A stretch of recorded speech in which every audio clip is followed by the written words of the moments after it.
Vers un changement de culture et des déplacements actifs sécuritaires.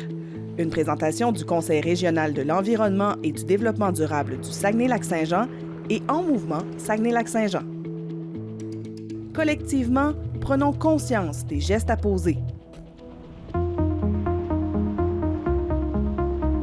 Au cours des 10 dernières années au Québec, le bilan routier s'est grandement amélioré.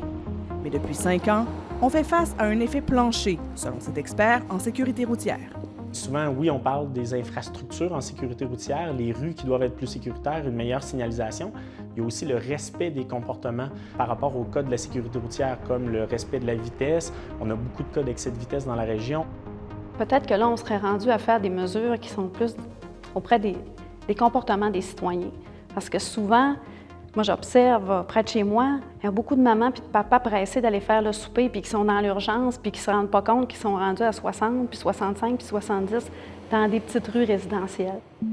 Seulement dans la région du Saguenay-Lac-Saint-Jean, entre 2011 et 2019, c'est 505 piétons qui ont subi un accident causant des blessures légères, 81 des blessures graves et 22 qui ont perdu la vie. C'est probablement une des tâches les plus dangereuses que les gens réalisent dans leur quotidien, conduire une voiture ou s'exposer aux dangers de sécurité routière, mais on oublie rapidement. Les excès de vitesse, surtout causés par les habitudes et automatismes de la conduite automobile, sont ciblés comme un des principaux obstacles au partage sécuritaire de la route. Oui, il y a une responsabilité, mais elle est partagée. Fait que je pense que les comportements, ça va être important d'apprendre à vivre ensemble. C'est souvent de mettre la faute ou le tort sur l'autre individu ou l'autre personne avec laquelle on partage le réseau routier. C'est de ne pas avoir la capacité à faire une réflexion sur ses propres comportements de conduite, comme usager de la route, comme piéton, comme cycliste ou comme automobiliste.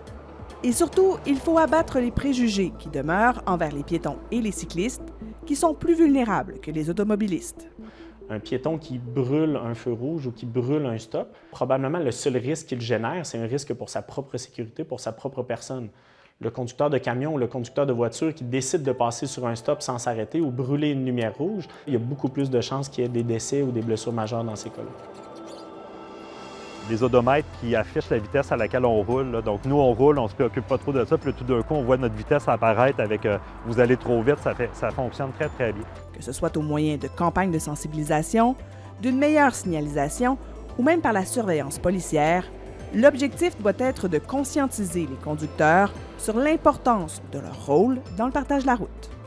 C'est souvent un volet ou un secteur qui a oublié la sécurité routière. Un bon service aux citoyens, c'est aussi de permettre d'avoir des endroits sécuritaires pour pouvoir aller marcher, pour pouvoir se déplacer, pour favoriser un transport actif.